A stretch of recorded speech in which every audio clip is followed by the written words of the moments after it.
भगवान मंद मंद मुस्कुरा रहे हैं। बड़ी अद्भुत शोभा होती है जब भगवान मंद मंद मुस्कुराते हुए अपने जन पर कृपा करते हैं। भगवान ने कुंती जी से कहा, अच्छा ठीक है, कुछ समय के लिए द्वारिका जाना स्थगित करते हैं, और पुनः लौट आए। फिर सुभद्रा आदि देवियों से मिलकर के महाराज युधिष्ठिर के समीप, युधिष्ठिर जी को देखा, अब भी वो शोक मग्न है। भगवान अंतर्बात जानने वाले भगवान श्री कृष्ण द्वैपायन व्यास जी से कहा, इनको समझाओ, ये क्यों शोक मग्न है युधिष्ठिर जी। भगवान व्यास देव जी ने समझाया और ऋषियों ने समझाया, भगवान श्री कृष्ण ने भी समझाने की कोशिश की, पर युधिष्ठिर को समझ में नहीं आया। भला भगवान समझाना चाहे, भगवान व्यास देव जी समझाना चाहे, समझ में ना आवे। क्यों? क्योंकि भगवान कुछ और करना चाहते हैं, इसीलिए समझ में नहीं आ रहा। बार बार युधिष्ठिर जी कह रहे हैं, मैं कितना ज्ञानी हूं, सियार कुत्तों के हार इस शरीर पर आत्मभाव करके मैंने कितना बड़ा विनाश करवा दिया। 18 छोड़ी सेना महाभारत में, 11 कौरव पक्ष में और 7 पांडव पक्ष में। मुझे संतोष नहीं हो रहा आप सबके समझाने पर। भगवान मुस्कुराए और कहा, चलो रथ तैयार करो। कहां ले जा रहे? भीष्म पितामह जी के पास, क्योंकि ज्ञान समुद्रस्थ होने जा रहा है। इसीलिए महाराज युधिष्ठिर को असंतोष, जैसे गीता को प्रकट करने के लिए अर्जुन जी के हृदय में कार्पण्य प्रकट किया, मूढ़ता प्रकट की, शरीर कांप रहा है, और कहा कार्पण्य दोषो प्रहत स्वभाव। वो कह रहे मैं अपने स्वभाव से उलट रहा हूं। क्यों? क्योंकि गीता अमृत प्रकट होना चाहिए। ऐसे ही भीष्म जी के मुख से समस्त ज्ञान समुद्र को भगवान निकलवाना चाहते, इसलिए युधिष्ठिर को संतोष नहीं हुआ भगवान के भी समझाने पर और श्री कृष्ण द्वैपायन व्यास देव जी के भी समझाने पर। कहा, अच्छा चलो रथ तैयार करो। कहां के लिए प्रभु आज्ञा है? ले चलो, हमारे साथ चलो। और जहां सरसैया पर भीष्म पितामह पड़े हुए थे, स्वर्ण जटित रथों पर अच्छे अच्छे घोड़े जुते, आगे आगे भगवान श्री कृष्णचंद्र जी, फिर युधिष्ठिर जी, ऐसे सबका रथ क्रम आए। वहां जाके देखा तो मानो स्वयं सूर्य तेजोमय बाणों की सैया पर पड़े हुए, ऐसे भीष्म पितामह बाणों की सैया पर। सब जाकर के चरणों में प्रणाम किया। वहां पहले से ही बहुत से देवर्षि, राजऋषि, ब्रह्म ऋषि, पर्वत, नारद, धौम्य, भगवान व्यासदेव, बृहदस्व, भरद्वाज, शिष्यों के सहित भगवान परशुराम, वशिष्ठ, इंद्र प्रमद, त्रित, गृत्समद, असित, कक्षीवान, गौतम ऋषि, अत्रि, विश्वामित्र जी, सुदर्शन, भगवान सुखदेव जी, और भी बड़े बड़े दिव्य महात्मा, कश्यप, अंगिरा, बृहस्पति, बड़े बड़े सब। क्यों? क्योंकि भीष्म पितामह ज्ञान समुद्र है। अब ज्ञान का सूर्य मानो अस्ताचल को जा रहा है। संपूर्ण ज्ञान भीष्म पितामह जी को, धर्म का, देश का, काल का विभाग, सब कुछ ज्ञान। सब ऋषियों आसपास मंडलाकार बैठे हैं। भगवान श्री कृष्णचंद्र जी समीप पहुंचे। आंख खोल के भीष्म जी ने देखा तो बाहर भी भावना से पूजन किया और अंदर भी हृदय में जो विराजमान प्रभु श्री कृष्ण है पूजा की, बाहर और भीतर दोनों जगह। सब पास बैठ गए। भीष्म पितामह जी की दृष्टि केवल श्री कृष्ण पर है और आंखों से आंसू बह रहे भीष्म पितामह जी के। फिर युधिष्ठिर को नजदीक बुलाया और हाथ इशारे, तुम्हें बहुत कष्ट हुआ क्योंकि अन्याय का उस समय बोलबाला था। तुम लोग साधु सेवी, भगवत सेवी, तुमको इतना कष्ट नहीं होना चाहिए। तुम बचपन से दुख भोग रहे हो पांडव, अतिरथी पांडु की मृत्यु के समय तुम्हारी अवस्था बिल्कुल छोटी थी, तब से आज तक तुम्हें कष्ट ही कष्ट झेलना पड़ा। देखो, ये ध्यान रखना, जैसे बादल वायु के वश में रहते हैं, ऐसे लोकपालों सहित संपूर्ण जगत इन श्री कृष्ण के अधीन है। ये काल के भी काल हैं। तुम लोग दुखी मत होना, ये इन्हीं की मंगलमयी लीलाएं हैं। नहीं तो जहां साक्षात धर्मपुत्र राजा युधिष्ठिर हो, जहां वायुपुत्र गदाधारी भीमसेन हो, जहां धनुर्धारी गांडीव धनुष धारण करने वाले अर्जुन हो, और उनके मित्र भगवान श्री कृष्ण हो, वहां दुख विपत्ति की संभावना भी नहीं। ये केवल इनकी लीला, श्री कृष्ण की लीला है। युधिष्ठिर, तुम इन कालों के भी महाकाल श्री कृष्ण को नहीं जानते हो, कब ये क्या करना चाहते हैं। कोई भी नहीं जानता, बड़े बड़े ज्ञानी भी नहीं जानते। युधिष्ठिर, सब ईश्वर कोटि के जितने महात्मा है, सब इनकी इच्छा के अधीन है। इनको कोई नहीं जान सकता। जितना जनाते हैं उतना ही जान पाएगा। युधिष्ठिर, ये सब जितने ऋषि बैठे सर्वज्ञ हैं, ये सब जानते हैं कि श्री कृष्ण ही साक्षात भगवान हैं। इन्हीं के अंश से आदि पुरुष भगवान नारायण और जितने अवतार होते हैं, इन्हीं के अंश से हैं। ये अपनी माया से अपने को छिपाकर मनुष्य लोक में ऐसी लीला कर रहे हैं, जिससे इनके प्रभाव को कोई पूर्ण ये न जान पावे कि सच्चिदानंद भगवान है। मैं अंतिम समय गूढ़राज से बोल रहा हूं कि साक्षात भगवान है। बोलते ना अंतिम समय तो झूठ कोई बोलता नहीं। फिर भीष्म पितामह तो सत्य प्रतिज्ञ है, फिर भी कह रहे मैं अंतिम समय बोल रहा हूं। ये साक्षात भगवान, समस्त अवतारों के अवतारी। युधिष्ठिर, ये भगवान शंकर, देवर्षि नारद, भगवान कपिल, ये सब सर्वज्ञ महात्मा है। जो मैं बोल रहा हूं उसको जान रहे हैं। जिसे तुम अपना ममेरा भाई समझ रहे हो, प्रिय मित्र समझ रहे हो, हितैषी समझ रहे हो, तुमने प्रेम बस जिनको अपना मंत्री बनाया, दूत बनाया, सारथी बनाया और संकोच नहीं किया, तुम जानते हो ये कौन है? ये स्वयं परब्रह्म परमात्मा है।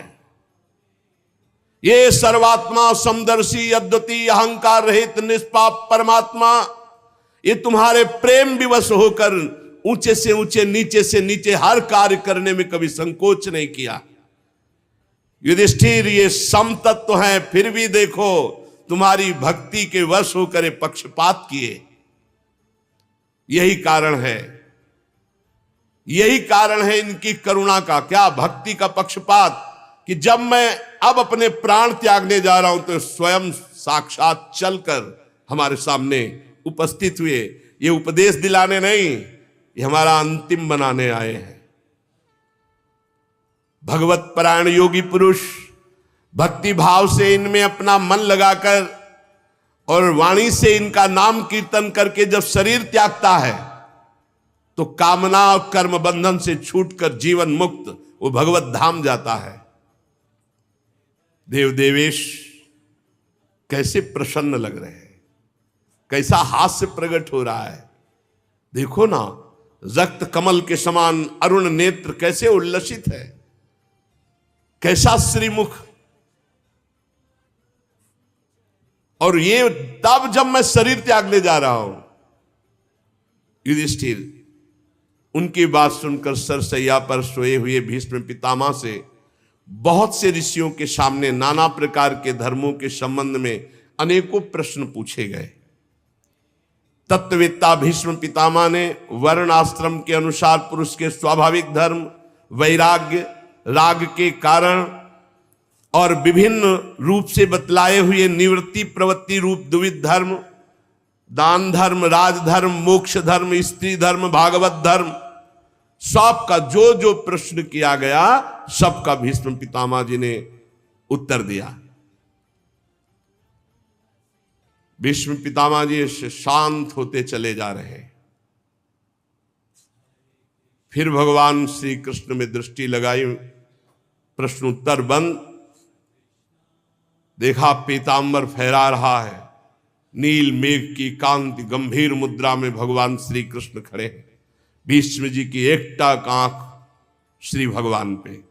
क्या सुंदर मृत्यु का, अब भीष्म जी है, क्या सुंदर। आसपास सब भगवत स्वरूप महात्मा, सामने भगवान श्री कृष्ण। भीष्म जी को अब किंचन मात्र भी दुख नहीं है बाणों के चोट का। समस्त इंद्रियों को एक जगह रोक दिया, मन को एकाग्र किया और भगवान श्री कृष्ण से कहा, इतिमति रूप कल्पिता वितृष्णा भगवती सात्वत पुंगवे विभूम्नि स्वसुखमुपगते क्वचिद् विहर्तुम प्रकृतिमुपेयुष यद्भव प्रवाह त्रिभुवन कमनं तमालवर्णं रविकर गौरवराम्बरं दधाने वपुरल ककुलावृताननाब्जं विजय सखे रतिरस्तु में वद्या। मृत्यु का समय है। मैंने आज तक अपनी बुद्धि को बचा के रखा है बलिहारी, समस्त साधनों से पवित्र करके शुद्ध एवं कामना रहित करके आज तक बचा कर रखा है। हमारी बुद्धि ने किसी का वर्ण नहीं किया, कुंवारी है। हे श्री कृष्ण, आज इस बुद्धि का वर्ण करो आप, अंतिम समय है। आज तक बचा के रखा है, निष्कलंक है, परम पवित्र है, कामना रहित है, समस्त साधनों से पवित्र की हुई बुद्धि आज मैं आपको समर्पित करता हूं, स्वीकार करो। कुंवारी है बुद्धि, वर्ण कर लो आप। जो सदा सर्वदा आनंद स्वरूप में स्थित रहते हैं, अपने ही स्वरूप में रमण करते हैं, लीला करने की इच्छा से प्रकृति को स्वीकार करते हैं, ये सृष्टि परंपरा जिनके ही इच्छा से चल रही, जिनका शरीर त्रिभुवन सुंदर श्याम तमाल के समान श्यामला, जिस पर सूर्य रश्मियों के समान श्रेष्ठ पीतांबर लहरा रहा, कमल सदस्य नेत्र, कमल सदस्य मुख, घुंघराली अलकावली मुस्कुरा रहे। हे अर्जुन सखा, हे श्री कृष्ण, मेरी निष्कपट प्रीति आप में हो। मुझे याद है वो झांकी आपकी, जिस समय मैंने प्रण किया था कि शांतनु पुत्र गंगा पुत्र भीष्म नहीं कहूंगा, यदि आपको युद्ध में अपना प्रण छोड़कर अगर अस्त्र लेकर न दौड़ा दूं तो गंगा पुत्र नहीं कहूंगा। तो आपने अपना प्रण तोड़ दिया और मेरी बात रखी। बड़ी विलक्षण झांकी, मुख पर घुंघराली हल्के, घोड़ों की टाप से उड़ी हुई धूल, पसीने की छोटी छोटी बूंदें, मुझे याद है वो झांकी। और मैं अपने दिव्यास्त्रों से आपके शरीर को बेंध रहा था। ये पूजा आपके कवच को छिन्न भिन्न कर दिया। पर उस समय भी मेरा मन, मेरा प्राण, मेरा शरीर, मेरा अंतःकरण, मेरी आत्मा आपको समर्पित थी। अर्जुन सखे, आपने पार्थ के लिए सब सैनिकों की आयु छीन ली, विपक्ष की। मेरी परम प्रीति है आप में, आज खोल के बोल रहे, मेरी परम। उस समय भी मैं, जिस समय आपको बाण मार रहा था, मेरा जीवन, मेरा प्राण, मेरा आत्मा, मेरा सर्वस्व आप थे, खेल था। अर्जुन जब अपने मुझ जनों को देख करके मोहित हुए, तब आपने उनकी अविद्या का नाश करने के लिए विशुद्ध गीता का उपदेश किया। ऐसे गीता गायक श्री कृष्ण में मेरी प्रीति है। श्री कृष्ण भला आप ईश्वर की प्रतिज्ञा को कोई तोड़वा दे? लेकिन आपने मेरी बात रखने के लिए जैसे सिंह हाथी को मारने दौड़े, ऐसे रथ का पहिया लेकर कूद पड़े मुझे मारने के लिए। प्रभु और मुझ आताताई ने उस समय भी आपके ऊपर बाण चलाए, आपका कवच तोड़ डाला। अर्जुन के रोकने पर भी बलपूर्वक जब मेरी तरफ दौड़े, मैंने बाण और धनुष रख दिया और कहा, जय हो आपकी। आपने अपना प्रण तोड़ करके मेरे प्रण की रक्षा की, अब मार डालिए, मुझे कोई फर्क नहीं पड़ता। उस समय भी रोषपूर्ण दृष्टि और भक्त वत्सलता झलक रही थी। ऐसे श्री कृष्ण में मेरी एकमात्र गति हो। अर्जुन के रथ की रक्षा में सावधान, बाएं हाथ में घोड़ों की रास, दाहिने हाथ में चाबुक और मुख पर अपूर्व शोभा। उस महाभारत युद्ध में मैंने सदैव इसी रूप को देखा है। और मैं मरणासन अब मरने जा रहा हूं, तो आप करुणा करके पार्थ सारथी मेरे सामने खड़े हो। मेरी परम प्रीति आपके चरणों में हो। जिनकी लटकीली सुंदर चाल, हाव भाव चेष्टाएं, मधुर मुस्कान, प्रेम भरी चितवन, अंतिम समय एकदम गोपियां रास लीला में जो सुख प्राप्त किए, ऐसे श्री कृष्ण का आलिंगन, ऐसे श्री कृष्ण के साथ प्रेमोन्माद से मत वाली होकर नृत्य करना, मैं चिंतन करता हूं सुख का। और ऐसे श्री कृष्ण में मेरी परम प्रीति हो। जिस समय युधिष्ठिर का राजस्व यज्ञ हो रहा था, मुनियों और बड़े बड़े राजाओं से भरी हुई सभा में सबसे पहले इन्हीं श्री कृष्ण की अग्र पूजा हुई मेरी आंखों के सामने। वही प्रभु आज मेरी मृत्यु के समय मेरे सामने खड़े, कितने कृपालु हैं।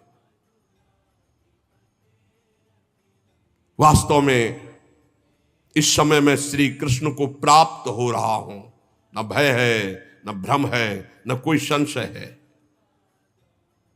समस्त ऋषियों, सबके हृदय में विराजमान श्री कृष्ण को मैं प्राप्त हो रहा हूं।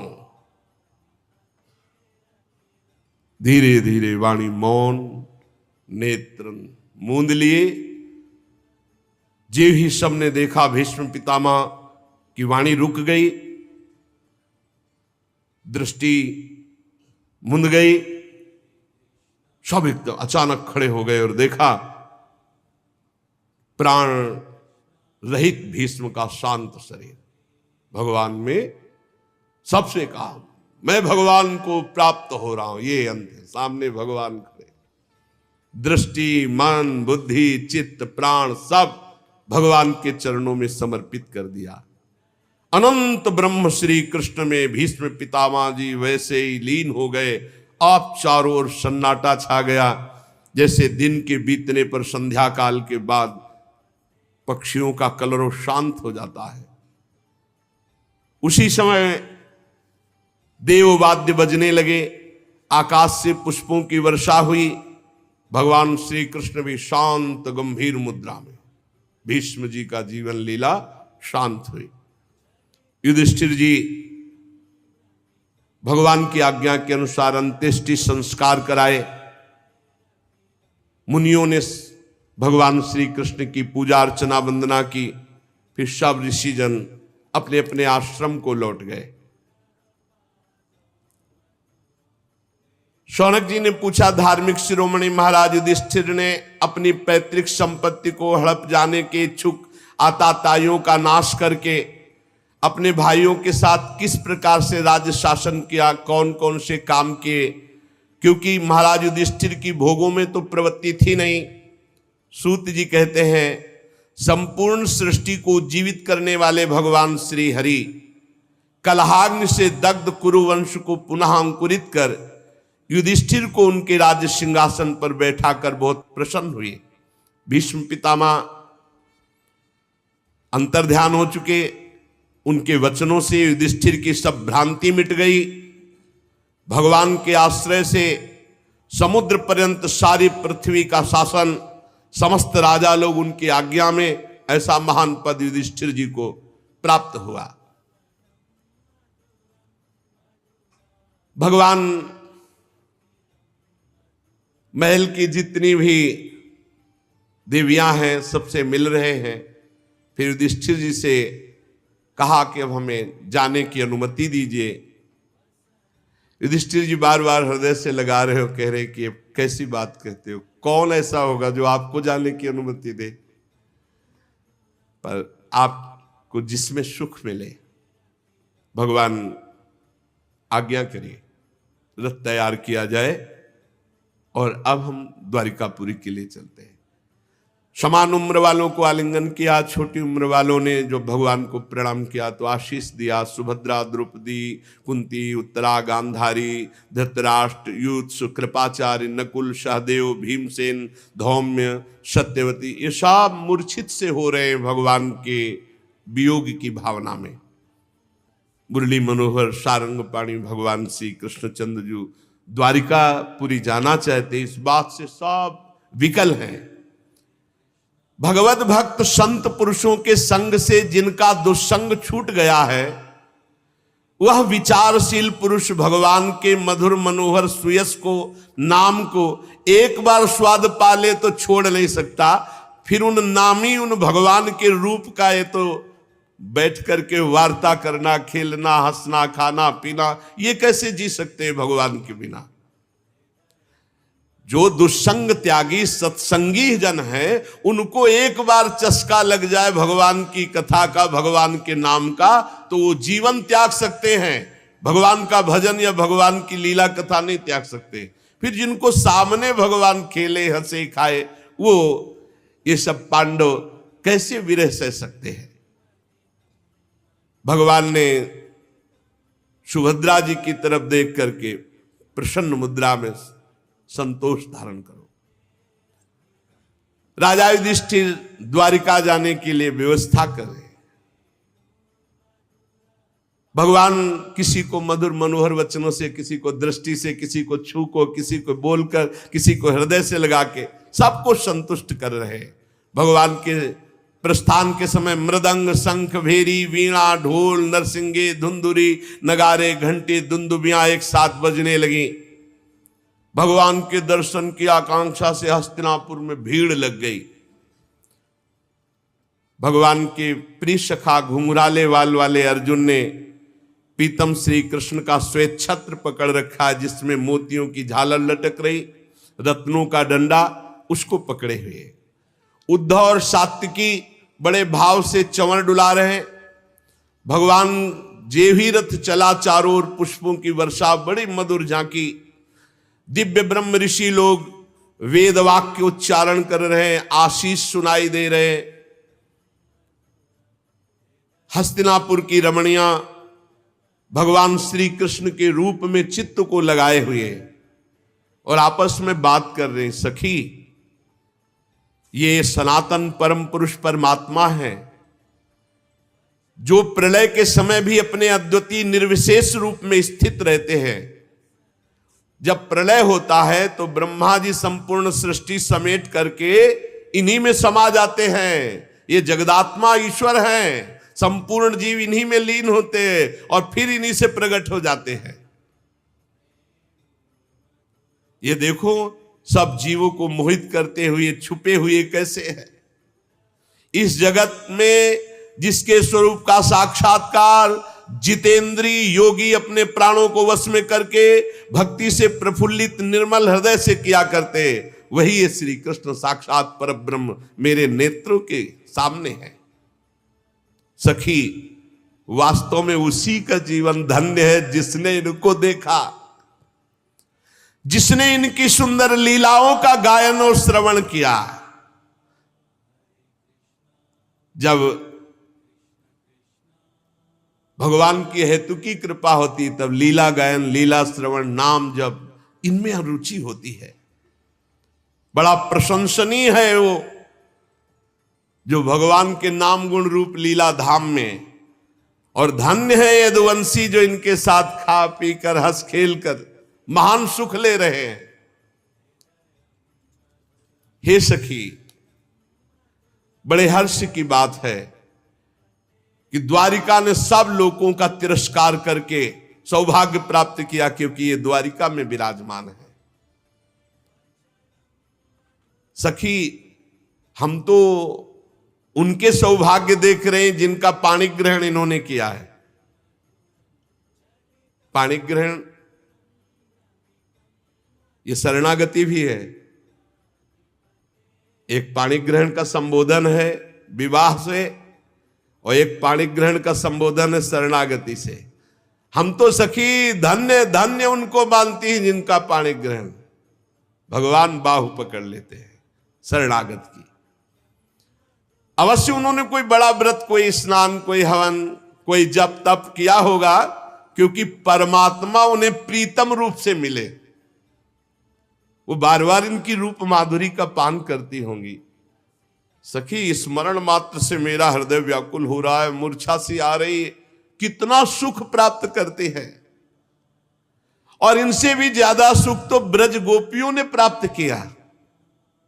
सखी, धन्य है वो ब्रज गोपियां जिनके इशारे पर ये नंद नंदन नाचते थे। सखी, सबसे बड़ा सुख श्री रुक्मिणी जी को मिला द्वारिका में।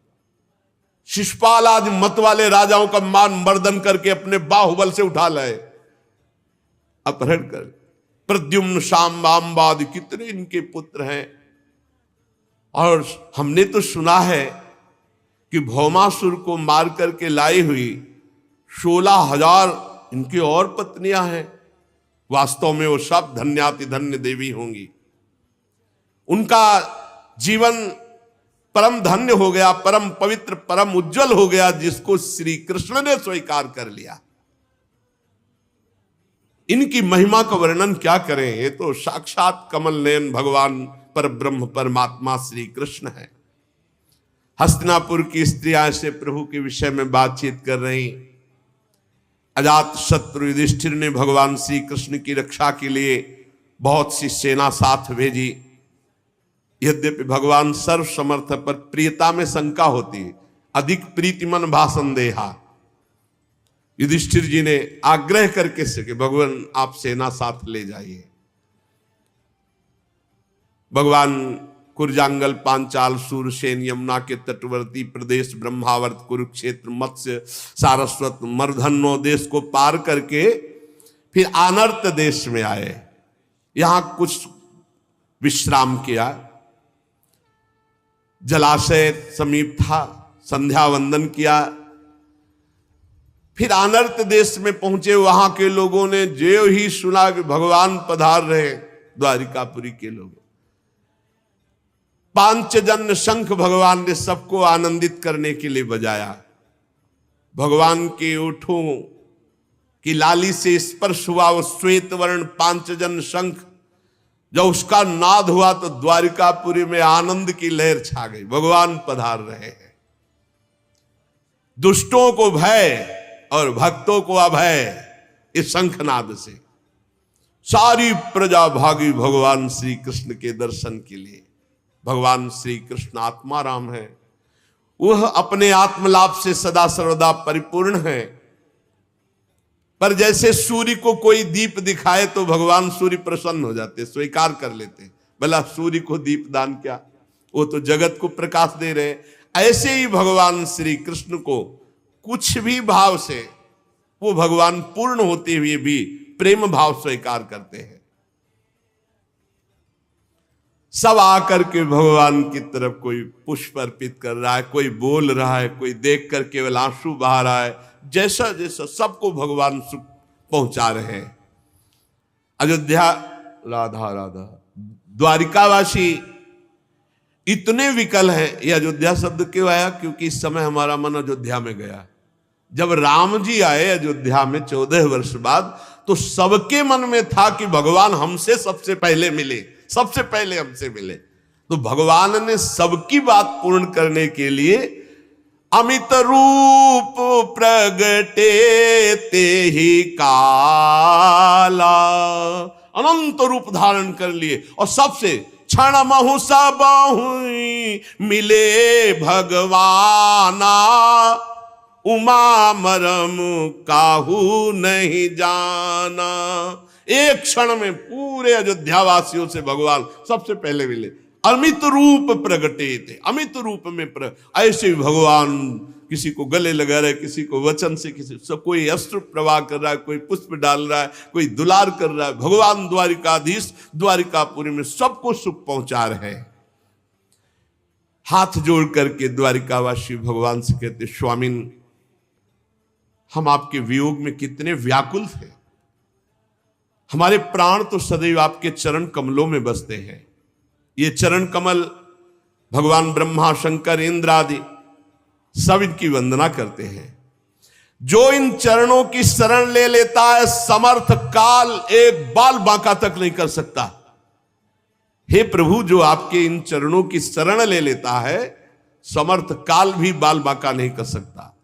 विश्वभावन, आप ही हमारे माता हैं, आप ही हमारे सुहृद हैं, आप ही हमारे पिता हैं, आप ही हमारे स्वामी हैं, आप ही हमारे सदगुरु हैं, आप ही हमारे आराध्य देव हैं। भला आपके वियोग में हमारी क्या दशा होगी, आप सोचो। आपका अनुपम रूप दर्शन करते हुए हम द्वारिका वासियों को जो सुख होता है हम कैसे बताएं। कमल नयन श्री कृष्ण, आप जब हस्तिनापुर या कहीं जाने की बात करते हैं, हमें सुनने को मिलता है कि आप जा रहे हैं, तो एक एक क्षण हमको लगता है करोड़ करोड़ वर्षों के समान। हमारी दशा बिगड़ जाती है। हे नाथ, हे भक्तवत्सल, आप कभी द्वारिकापुरी से मत जाया करें। द्वारिकावासी के भगवान कृपामयी दृष्टि से सबकी तरफ देख रहे, बड़ा अनुग्रह वर्षा करते हुए द्वारिका में प्रवेश किया।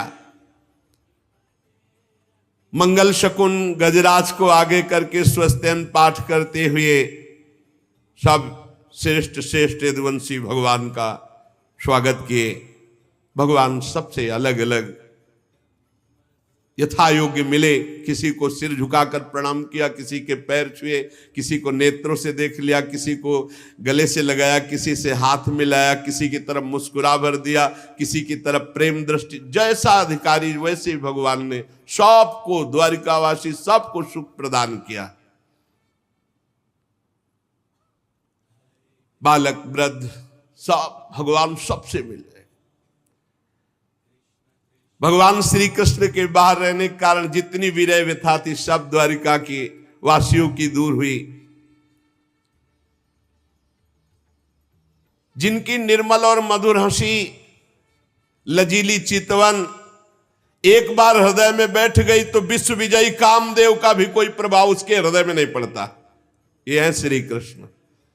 जिसके हृदय में श्री कृष्ण रूप माधुरी आ गई तो विश्व विजयी कामदेव का भी प्रभाव उसके हृदय में नहीं पड़ता। और जिनकी मंद मुस्कान तिरछी चितवन की चोट में मुनिमन मोहन मदन मोहन के भी हृदय में बेशुद्ध अवस्था आने लगती, उन प्रियाजू के चरणों की दास्ता जिसके हृदय में हो, फिर क्या कहला है। श्री कृष्ण अपने एकांत सेवी निज जनों को बहुत सुख प्रदान करते हैं।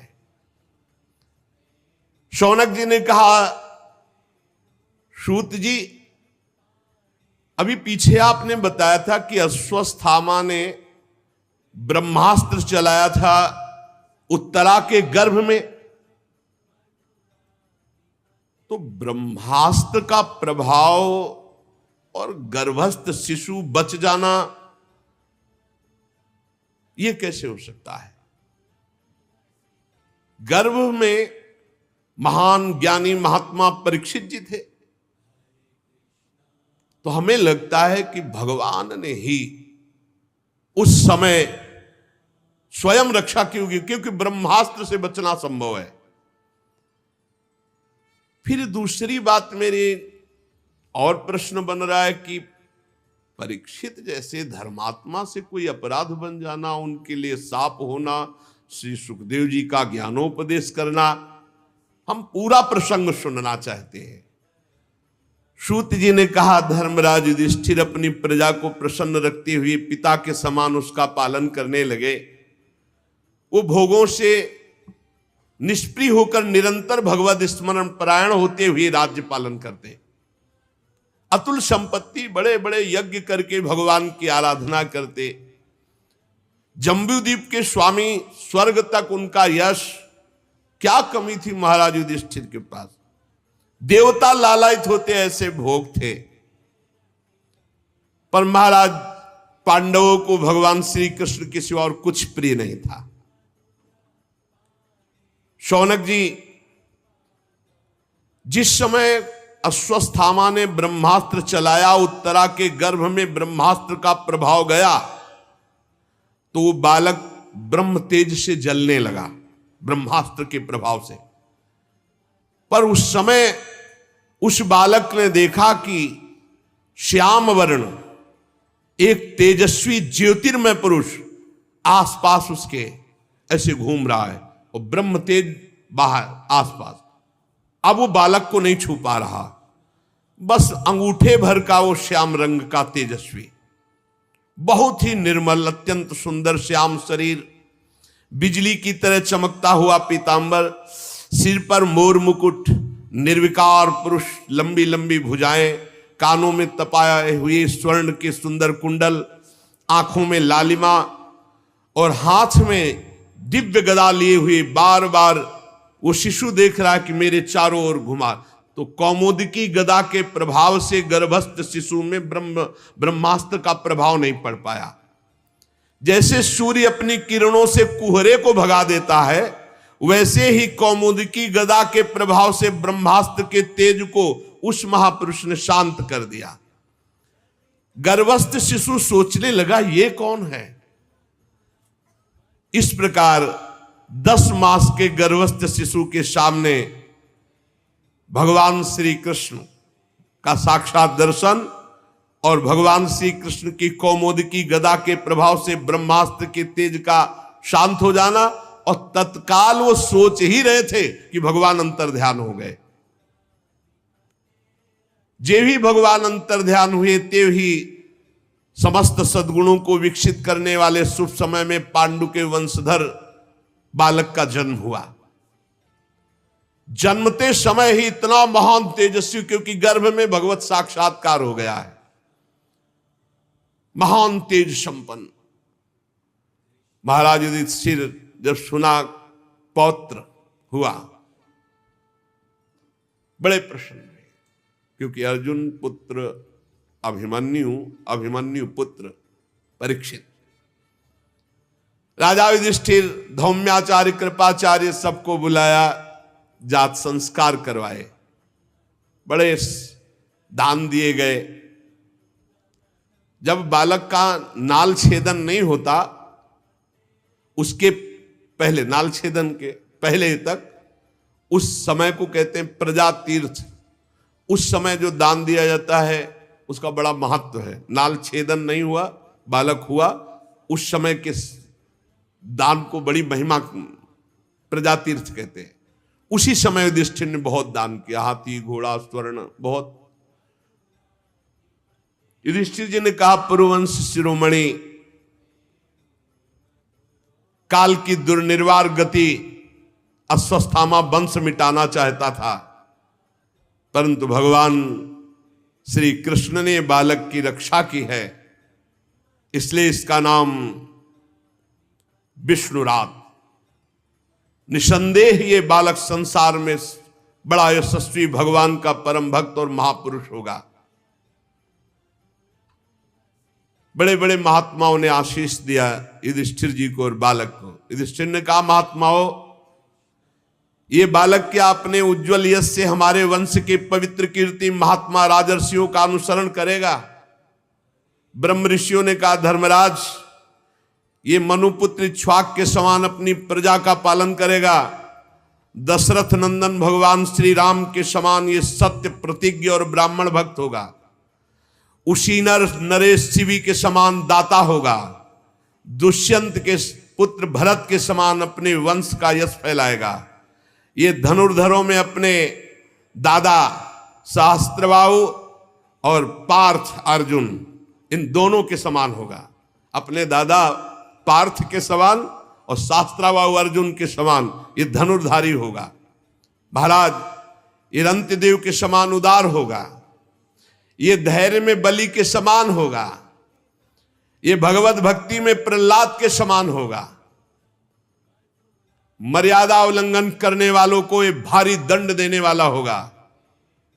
पृथ्वी माता और धर्म की रक्षा के लिए कलयुग का भी दमन करेगा। पर महाराज एक संयोग बन रहा है। उसी समय, अभी नाल छेदन नहीं हुआ, उसी समय निर्णय करके बता दिया महाराज संयोग बन रहा है। एक ब्राह्मण कुमार श्रृंगी ऋषि के साप से तक्षक के द्वारा इसकी मृत्यु होगी, ऐसा ज्योतिष। अभी नाल छेदन में नहीं हुआ, पूरा पधारने तक का हिसाब बता दिया। और उस समय ये सब आसक्ति छोड़कर भगवान के चरणों की शरण लेगा। व्यासनंदन श्री सुखदेव जी यहां पधारेंगे इसके पास और इसको श्रीमद् भागवत का स्वरूप बोध कराएंगे और गंगा तट पर इस शरीर को त्याग कर अभय पद की प्राप्ति करेगा। पूरा ज्योतिष शास्त्र के विशेषज्ञ ब्राह्मण राजा युधिष्ठिर को इस प्रकार बालक के जन्म लग्न का फल बताकर भेंट पूजा लेकर अपने अपने घर चले गए। वही ये बालक संसार में परीक्षित के नाम से प्रसिद्ध हुआ, क्योंकि ये समर्थ बालक गर्भ में जिस पुरुष का दर्शन पा चुका था उसी को खोज रहा था। कहां है वो जो गर्भ में दिखाई दिया? सबकी परीक्षा कर रहा था, कहां है वो, कौन है जो मुझे गर्भ में दिखाई दिया इनमें से। जैसे शुक्ल पक्ष में दिन प्रतिदिन चंद्रमा अपनी कलाओं से पूर्ण होता बढ़ता है, वैसे राजकुमार परीक्षित गुरुजनों के लालन पालन से क्रमशः दिन बढ़ते हुए सयाने हुए। स्वजनों के वध का प्रायश्चित करने के लिए राजा युधिष्ठिर ने अश्वमेध यज्ञ के द्वारा भगवान की आराधना की, बड़ी बड़ी यज्ञ की। युधिष्ठिर सबको निमंत्रण देते, खूब खवाते पियाते, ऋषि मुनियों की सेवा करते। भगवान श्री कृष्ण भी कभी कभी आ जाया करते और इनको सुख पहुंचाते। सूत जी कहते हैं कि विदुर जी ने जब देखा था महाभारत में कि एक धर्म के विरुद्ध आचरण करने वाला दुर्योधन कोई बात नहीं मान रहा और दुर्योधन का पक्ष महाराज धृतराष्ट्र ले रहे, उसी समय उन्होंने अपनी पद से इस्तीफा दे करके, पद को त्याग करके तीर्थ यात्रा को चले। मैं नहीं देख पाऊंगा दोनों पक्षों का विनाश। तो विदुर जी तीर्थ यात्रा में महर्षि मैत्रेय जी से मिलकर के आत्मज्ञान प्राप्त किया और हस्तिनापुर लौट कर आए। विदुर जी पूर्ण थे, जानने योग्य तत्व को जानने वाले महात्मा। विदुर जी मैत्रेय ऋषि से जितने प्रश्न किए थे उनका उत्तर सुनने के पहले ही श्री कृष्ण में ऐसी स्थिति हो गई कि उत्तर सुनना हुआ ही नहीं। जो उत्तर वो दे रहे थे उसी में स्थित थे वो, ऐसे कि बार सुनाई ही नहीं दिया, उपराम हो गए। शौनक जी जो ही देखा कि विदुर जी आए तो धर्मराज युधिष्ठिर दौड़ पड़े। धृतराष्ट्र, युत्सु, संजय, कृपाचार्य, कुंती, गांधारी, द्रौपदी, सुभद्रा, उत्तरा, कृपी, पांडव परिवार सब दौड़ पड़े, मानो मृत शरीर में प्राण आ गए हों विदुर जी को देखकर। सब ने अगवानी की, सब कोई चरणों को प्रणाम कर रहा है, कोई हृदय से लगा रहा है, सबके आंसू बह रहे। युधिष्ठिर जी ने दिव्यासन अर्पित किया, विदुर जी को पूजन किया, भोग पवाया, विश्राम कराया। फिर युधिष्ठिर जी ने विनय से सर झुकाकर सबके सामने कहा, चाचा जी, जैसे पक्षी अपने अंडों को पंखों की छाया के नीचे रखकर सेते और बढ़ाते हैं, वैसे आपने बचपन से लेकर अभी तक अपनी कृपा से हमें विपत्तियों से बचाया, हमें पाला पोषा। अब हम आपसे जानना चाहते हैं कि आप जब तीर्थ यात्रा के लिए निकले तो किस वृत्ति से जीवन निर्वाह किया, किन किन तीर्थों में गए, क्योंकि भगवान के प्यारे भक्त तो स्वयं तीर्थ स्वरूप होते हैं। अपने हृदय में विराजमान भगवान को निरंतर चिंतन करते हुए जो प्रकट किए हुए महात्मा है, वो तीर्थों में जहां जाते हैं तो तीर्थ को महातीर्थ बना देते हैं। तीर्थे कुर्वन्ति तीर्थानि स्वांता हस्तेन गदाभृता। चाचा जी, आप तीर्थ यात्रा करते द्वारिकापुरी भी गए होंगे। भगवान श्री कृष्ण मेरे तो जीवन प्राण आराध्य देव हैं, सुखी है ना? आपने जाकर देखा वहां सब सुखी हैं? युधिष्ठिर जी के इस प्रकार पूछने पर विदुर जी ने तीर्थों और यदुवंशियों के संबंध में जो कुछ देखा सुना अनुभव किया था क्रम से बतला दिया, पर मुख्य बात नहीं बताई। जब ये विदुर जी लौट करके आए थे तब तक यदुवंशियों का राधेश्याम हो चुका था, उसे गुप्त कर लिया। क्योंकि करुणा में विदुर जी पांडवों को अपने सामने कभी दुखी नहीं देख सकते थे, इसलिए उन्होंने कोई असही घटना नहीं सुनाई, क्योंकि वो तो स्वयं प्रकट हो जाएगी, बताने की क्या जरूरत है। हस्तिनापुर में बड़े सम्मान से विदुर जी कुछ समय तक रहे। ये विदुर जी साक्षात धर्मराज हैं, मांडव्य ऋषि के साप से 100 वर्ष के लिए विदुर रूप में आए हुए थे मानव देह में। कई बार सत्संग में सुनाया है मांडव्य ऋषि की चर्चा। इतने दिनों तक यमराज की पदवी पर अर्यमा जी थे, उस पदवी में बैठते ही वो सामर्थ्य आ जाती है। ये दैवी संपदा से युक्त पदवियां हैं। तो अर्यमा जी ठीक पापियों को उचित दंड दे रहे थे। राज्य प्राप्त हो जाने पर अपने लोकपाल सरीखे भाइयों के साथ राजा युधिष्ठिर परीक्षित जी को देख करके बहुत आनंदित रहने लगे कि योग्य अधिकारी है। पर ये सब भूल चुके थे कि एक वो समय है जिसमें सर्वनाश होना है। पांडव भी ये भूल चुके थे कि अनजान में वो समय आ रहा है जिसमें हमारी मृत्यु होनी है, सबको मरना है। परीक्षित जी का वो सौंदर्य, परीक्षित जी का वो सब प्रसन्न थे। देखते देखते भयानक समय आ गया जिसे टाला नहीं जा सकता। विदुर जी ने देखा काल की गति, धृतराष्ट्र से कहा महाराज अब भी तुम्हारी समझ में नहीं आता। वैराग्य दिलाने के लिए कटुवचन बोलना ही होता है। बड़ा भयंकर समय आ रहा है और तुमने बड़ा भयंकर देख भी लिया, फिर भी सुखी होकर इनके टुकड़े खा रहे हो यहां हस्तिनापुर के महल में बैठ करके। मुझे दिखाई दे रहा है सर्वनाश, अब भाग चलो यहां से, निकलो, बात की बात में सर्वनाश हो जाएगा, भागो यहां से, अपना काम बना लो, भजन कर लो। सब मारे जा चुके, फिर भी तुम्हें जीने की आशा है? शरीर बुढ़ापे का शिकार है या हस्तिनापुर में अब इनके शासन में पड़े हुए टुकड़े पा रहे हो?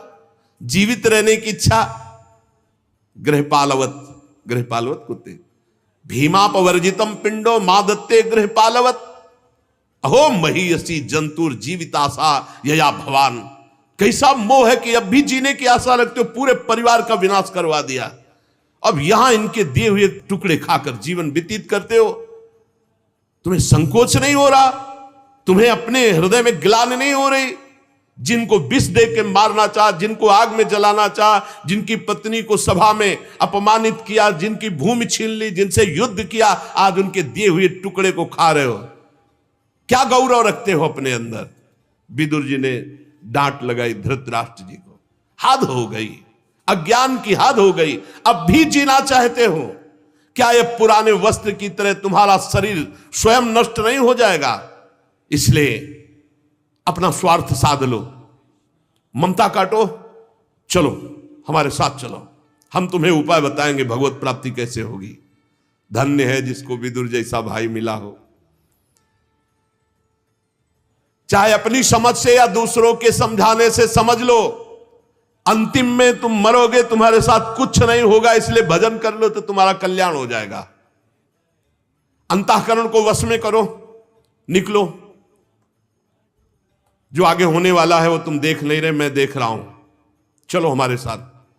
विदुर जी ने धृतराष्ट्र को उत्तराखंड की तरफ छोटे भाई विदुर जी अंधे राजा धृतराष्ट्र को उनके दिखाए हुए मार्ग से धृतराष्ट्र चल पड़े। जब गांधारी जी ने देखा कि पतिदेव अंतिम यात्रा है, अब लौटना नहीं है, तो जो सन्यासियों को सुख देता है, वीर पुरुषों को लड़ाई के मैदान में अपने शत्रु के द्वारा किए हुए न्यायोचित प्रहार से होता है, वैसा ही पतिव्रता पत्नी को महासुख होता है पति के साथ कष्ट सहने में। उनके पीछे चल दिया। अजात शत्रु युधिष्ठिर प्रातः काल नियम बनाए थे अपने बुजुर्गों को प्रणाम करने का। जो राजमहल में गए, धृतराष्ट्र, विदुर जी, गांधारी, कोई नहीं दिखाई दी। बड़े उद्विग्न चित्त संजय से पूछा, संजय कहां गए मेरे वृद्ध पिता, कहां गए मेरे चाचा जो विदुर जी, कहां गई माता गांधारी? क्या ऐसा तो नहीं कि मंदबुद्धि से मेरे से कोई अपराध बन गया और वो शंका करके चले गए हो? रुदन करने लगे युधिष्ठिर जी। सूत जी कहते, संजय अपने स्वामी धृतराष्ट्र को न पाकर स्नेह विकलता में बहुत कुछ उत्तर नहीं दिया। फिर धीरे धीरे चित्त को स्थिर किया और हाथों से आंसू पोंछते हुए कहा, मैंने खो दिया अपने महाराज को। धृतराष्ट्र, संजय बहुत प्यार करते थे धृतराष्ट्र जी को। कुरुनंदन, अब वो कभी नहीं मिलेंगे। तुम्हारे चाचा और गांधारी महाराज, इनके संकल्प का तो मुझे पता नहीं, लेकिन मैं ठगा गया, वो मुझे छोड़कर चले गए। इस तरह वार्ता ही हो रही थी कि त्रिकालज्ञ देवर्षि नारद जी पधारे। युधिष्ठिर जी ने प्रणाम किया, संजय जी ने प्रणाम किया। युधिष्ठिर ने कहा, भगवान आप त्रिकालज्ञ हैं, आप बता सकते हैं कि मेरे चाचा कहां गए, मेरे ताऊ कहां गए, गांधारी जी कहां गई? मैं बहुत व्याकुल हूं, क्या मेरे से कोई अपराध बन गया कि मुझे छोड़कर चले गए? शायद हो सकता है मैं मोह के कारण ऐसा कोई कार्य हो कर दिया हो जिसके कारण उनको ऐसा लगा हो मेरे में संशय और वो छोड़कर चल दिए। मैं बहुत दीन दुखी हूं, मेरे प्रियजन कैसे मेरे बिना रहेंगे? देवर्षि नारद जी उनको समझा रहे, पांच भौतिक शरीर है, इससे प्यार मत करो। ये काल कर्म गुणों के वश में है। जैसे अजगर के मुंह में पड़ा हुआ एक झटके में अंदर चला जाएगा, ऐसे काल हर शरीर को ग्रसित किए हुए है। हाथ वालों के बिना हाथ वाले, चार पैर वाले पशुओं के बिना पैर वाले, तृण आदि, उनमें भी बड़े जीवों के छोटे जीव, ये सब एक दूसरे के आहार हैं। जीव जीव आहार, जीव बिना जीव नहीं, पर जो निर्णय किया गया उतना ही आहार करो। जैसे अपने लोग ये सब्जियां पाते हैं, गेहूं आदि, इनमें भी जीव है वैसे ही, लेकिन हम जितना शास्त्र आज्ञा उतना ही पाएंगे, उसके विरुद्ध जीव हत्या करेंगे तो पाप लगेगा। सब जीव से ही जीव जीवित है, घास में भी जीव है। इन समस्त जीवों के बाहर भीतर एकमात्र स्वयं प्रकाश भगवान विराजमान है। युधिष्ठिर, तुम उन्हीं को देखो, इन शरीरों को नहीं। महाराज, समस्त प्राणियों के जीवन दान देने वाले भगवान इस समय पृथ्वी तल पर देवद्रोहियों का नाश करके काल रूप से विराजमान रहे थे। वो अपना कार्य पूरा कर चुके, बस थोड़ा सा कार्य और रह गया है तुम लोगों का। तुम लोगों के भी अंतर ध्यान का समय आ रहा है। धर्मराज, मैं देख रहा हूं जिनके लिए तुम विकल हो रहे हो, हिमालय के दक्षिण भाग में जहां सप्तऋषि प्रसन्नता के लिए गंगा जी ने अलग अलग 7 धाराओं के रूप में अपने को विभक्त कर दिया, सप्त स्रोत कहते हैं, वहां ले गए हैं विदुर जी धृतराष्ट्र और गांधारी को। त्रिकाल स्नान करवाते हैं, विधि पूर्वक अग्निहोत्र कराते हैं और सारी कामनाओं को शांत करके केवल जल का पान करवा के और उनको बैठाल दिया है। विदुर जी के प्रभाव से इस समय धृतराष्ट्र और गांधारी ठूंठ की तरह अपने शरीर को शांत करके बैठ गए हैं। 5वें दिन आज के उनके शरीर में आग लग जाएगी, दोनों भस्म हो जाएंगे। पर्णकुटी सहित दोनों के शरीर भस्म हो जाएंगे। गांधारी जी का भी, धृतराष्ट्र का भी। विदुर जी अपने सामने अपने भाई को मोक्ष प्रदान करके, धृतराष्ट्र को और गांधारी को, पुनः तीर्थ सेवन के लिए चले जाएंगे। आप लोग शोक मत करो, मैं त्रिकालज्ञ हूं, देखकर बता रहा हूं। नारद जी बताकर चले गए। बड़ा विचित्र खेल है। इस संसार से सबको जाला है, कुछ साथ नहीं जाएगा। चाहे जितना लड़ाई झगड़ा करके राज्य एकत्रित कर लो, चाहे रुपया एकत्रित, बड़ा समय बलवान है, सब दिन होत ना एक समान। इसलिए भाई अपने कर्तव्य का पालन करते हुए नाम जप कर लो। जितना नाम जप करोगे, परोपकार करोगे, धर्म पूर्वक चलोगे, वही तुम्हारे साथ जाएगा। अन्यथा यहां से बड़े बड़ों को जाना पड़ा, पछता कर जाना पड़ा। यहां रुकना नहीं, इसका नाम मृत्यु लोक है। खूब नाम जप करो, भगवत सेवा, शेष चर्चा आगे। श्री राधा वल्लभ लाल की जय।